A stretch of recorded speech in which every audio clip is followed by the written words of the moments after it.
Pada tahun 1992, Pepsi mengadakan kontes di Filipina yang berakhir dengan tewasnya 5 orang. Kontes itu disebut demam angka dan idenya sederhana. Setiap malam berita akan mengumumkan nomor pemenang. Nomor pemenang besok adalah 373. Jika kamu memiliki tutup botol Pepsi dengan nomor itu, kamu memenangkan 1 juta peso. Sekarang, 1 juta peso pada tahun 1992 mengubah hidup rata-rata orang Filipina. Jadi, kontes ini menjadi sangat-sangat populer. Apakah kamu akan menjadi jutawan berikutnya? Keluarga-keluarga akan menimbun tutup botol Pepsi di rumah mereka. Banyak orang akan mengacak-acak tempat sampah untuk mencoba menemukan tutup botol pemenang. Menurut Pepsi, setengah dari populasi negara itu secara aktif berpartisipasi dalam kontes. Karena popularitas inilah, Pepsi memutuskan untuk memperpanjang demam angkers selama 5 minggu tambahan. Disinilah semuanya menjadi sangat salah. Kamu melihatnya di mana-mana. Kontes Pepsi memegang kendali penuh atas jumlah pemenangnya. Mereka mengandalkan program komputer untuk menyamai 2 tutup botol pemenang ke pabrik pembotolan. 2 tutup botol pemenang berarti hanya ada 2 pemenang dan Pepsi akan tetap berada dalam anggaran mereka. Namun, ada yang tidak beres setelah mereka memperpanjang kontes. Program komputer mengalami gangguan yang menyebabkan beberapa nomor tercampur. Pada tanggal 25 Mei tahun 1992 pukul 6 malam, Berita Malam Channel 2 mengumumkan nomor pemenang 349. Meskipun seharusnya hanya ada 2 pemenang, ratusan ribu orang Filipina mulai merayakannya. Kamu lihat, 349 sudah ditetapkan sebagai nomor yang tidak menang. Oleh karena itu, pabrik pembotolan bebas mencetak nomor tersebut sebanyak yang mereka inginkan. Hal ini mengakibatkan lebih dari 600.000 tutup botol, nomor 349, beredar di Filipina. Nomor 349 adalah tutup botol yang umum, sehingga banyak orang memiliki lebih dari 1.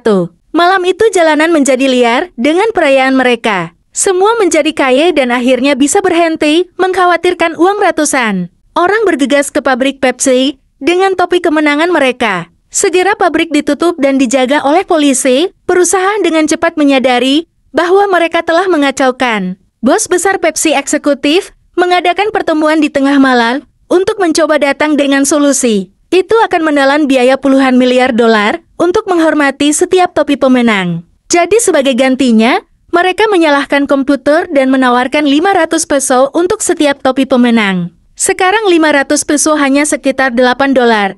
Ini adalah 0,5% dari hadiah asli. Sementara beberapa orang mengambil pada tawaran ini. Sebagian besar menolak dan menjadi lebih marah. Mereka tidak peduli tentang beberapa kesalahan komputer. Pepsi adalah perusahaan multimiliar dolar di mata mereka. Mereka harus menghormati jumlah hadiah penuh. Tetapi Pepsi tidak bergeming, protes keras serta kerusuhan pecah, yang pada akhirnya menewaskan 5 orang dan puluhan lainnya terluka. 349 pemenang menyerbu pabrik Pepsi dengan melemparkan bom molotov ke jendela dan mengebom truk Pepsi yang melaju kencang. Tahun berikutnya, massa yang marah mengambil pendekatan yang lebih terorganisasi untuk melawan koalisi Pepsi. 349 adalah sekelompok pemenang yang mengambil tindakan hukum terhadap perusahaan. Mereka memilih seorang pendeta lokal bernama Delviro sebagai pemimpin mereka. Dia mengumpulkan lebih dari 8.349 pemenang dalam upaya untuk menuntut Pepsi lebih dari 400 juta dolar. Kekacauan berlanjut hingga tahun 1993, di mana sebuah perubahan baru dalam cerita mulai beredar. Judul berita lama di koran menunjukkan bahwa Pepsi entah bagaimana bertanggung jawab atas pengeboman truk mereka sendiri. Judul berita ini didasarkan pada kesaksian dari seorang petugas polisi. Dia menuduh bahwa untuk menggambarkan koalisi 349 sebagai teroris dan merusak posisi mereka di pengadilan. Pepsi menyewa tentara bayaran untuk menyusup ke kelompok-kelompok ini dan menyebabkan kerusuhan. Lebih banyak kesaksian muncul dari orang-orang yang mengklaim bahwa Pepsi telah membayar mereka untuk memulai masalah dalam kekacauan. Seorang pengacara Pepsi dengan cepat membantah tuduhan tersebut dan pada dasarnya itu adalah akhir dari semuanya.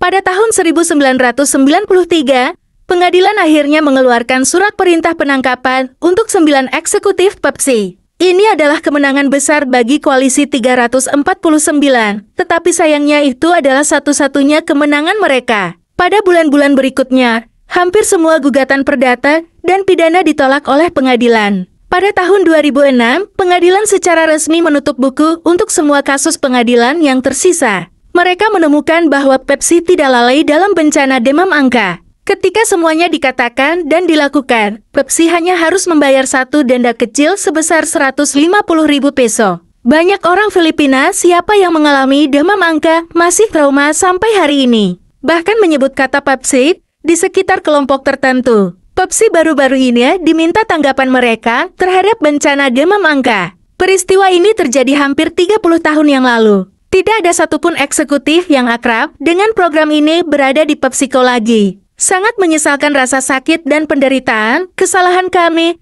yang disebabkan kepada orang-orang Filipina.